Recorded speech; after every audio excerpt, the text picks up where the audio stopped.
Good morning. Happy Monday, kids. All right, so we spent last week reviewing our factoring and practicing for this. We are going to start solving trig equations. So just a little reminder, you already know how to solve equations, but if you were going to solve for x, you know you're going to minus the 5 and then divide by 4. And we get x equals a half. So that's your traditional solving. Well, it works similarly for trig functions. You're still going to get everything away from that actual trig function. But this time now you get that sine theta equals a half. So this should bring back some flashbacks. Remember that on your calculator you can hit second sine to find the angle. So second sine of 1/2. Make sure your calculator is in degree mode, and you get 30. So that tells me that theta is 30 degrees. Sine was positive, so this is going to bring back all of those things that we have already discussed, which means I could be in quadrant 1 or in quadrant 2. Well, if I'm in quadrant 1, my angle is what it is 30 degrees. And if I'm in quadrant 2, it's 180 minus 30, which is 150. So this is the difference between solving algebraically for x and solving algebraically for a trig function. So this is what we're going to be doing. And we're going to start off with first degree trig, and then we will move our way up into second degree trig. So here we go. All right, so here's your little reminder. I would copy this into my notes that sine is positive in quadrants 1 and 2, right? This is quadrant 1, this is quadrant 2, here's 3 and 4. So sine is quadrant in 1 and 2, sine is positive in 1 and 2, cosine is positive in 1 and 4, and tangent's positive in 1 and 3, and vice versa for their negatives. Remember that as we move through, we have also talked about their reciprocal functions. So sine and cosecant have those same values. Cosine and secant also are in those same quadrants. And tangent and cotangent are positive in those quadrants because we will encounter them as well. All right, so here we go. Here's your procedure for solving. You're going to solve for the function like you would solve for x, like you would solve for x. Okay, you're going to take the inverse of the angle measure, which means you're hitting second, and then whatever the trig function is. And you're going to find that reference angle, which should be between 0 and 90 degrees. Okay, so then once you have your reference angle, you can find that second angle in the appropriate quadrant and state your solution or solutions. Okie doke.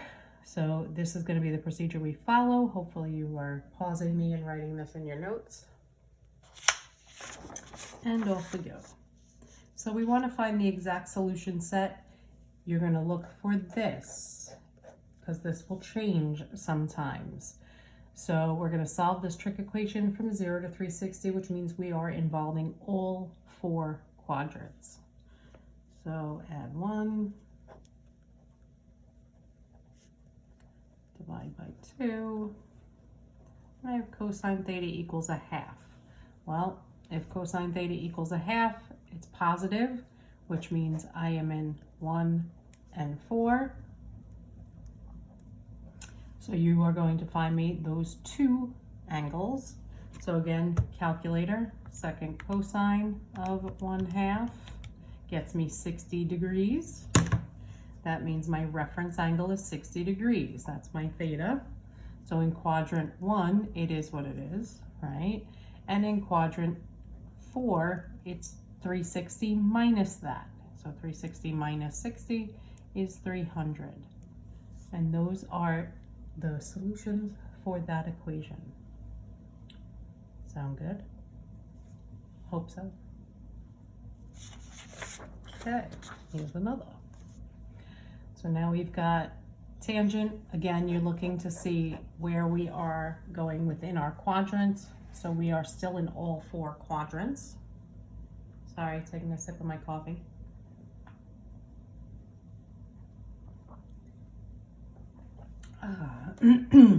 And we keep solving. So minus radical 3, divide by 3, and if you look, tangent is negative. So if tangent is negative, that means I am in 2 or 4.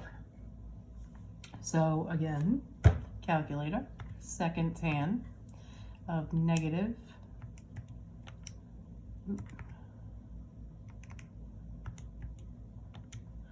radical 3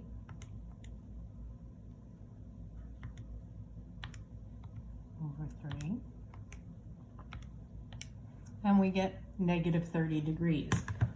Well, we know that the angle can't be negative 30 degrees. Our reference angle is 30 degrees. Why is it coming up negative? Because this function is going to be negative and it's putting us in those negative quadrants. So if I am in quadrant 2, it's 180 minus 30, which is 150. And in quadrant 4, it's 360 minus the 30, which gets me 330. So there we go. Hopefully it's all flooding back at you, things that we have done.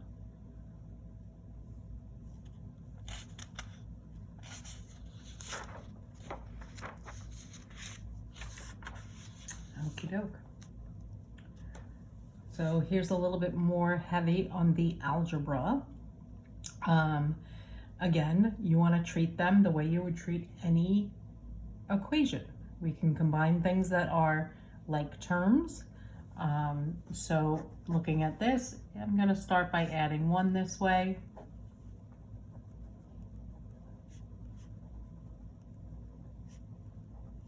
And now I have sine theta on both sides. Well, let's move this guy this way. So now I have 2 sine theta equals 2. Now you can divide by your 2, and sine theta equals 1. So remember, when we get 1s and 0s, that is a quadrantal angle. So when I come back to my calculator and I do second sine of 1, you get 90 degrees. So my theta is that quadrantal angle of 90 degrees, and you want to check the other ones. You want to find out what sine of 0 is. You want to find out what sine of 180 is. You want to find out what sine of 270 is. And sine 360 is always the same as 0, but nobody else comes out as 1. The other ones come out as 0s and -1. So this is your only answer to that question. So beware of your quadrantal angles, please. Okie doke. So again, integrating some of our algebra, distribute the 5. And now you're here. Move this 5 over. Divide by 5. And cosine theta equals 0. Again, 0 is one of our quadrantal angles. So when you hit second cosine of 0, you get 90. So theta equals 90 degrees. And again, you're going to go check all of your quadrantal angles. So you're going to do cosine of 0, cosine 180, cosine 270, and 270 also gets me a value of 0. So both of those are your answers for number 4. All right. Hopefully you're with me. Hopefully you're doing okay. What I'm going to do now is I'm going to pause myself, or not pause myself, stop the video, and I'm going to post some examples for you to try. So I'm going to give you like 2 or 3 examples that you're going to test out, and I want you to send me a picture of those so I can see your work, and then I will also send you the answers to your work. All right, happy Monday, have a great day, see you later.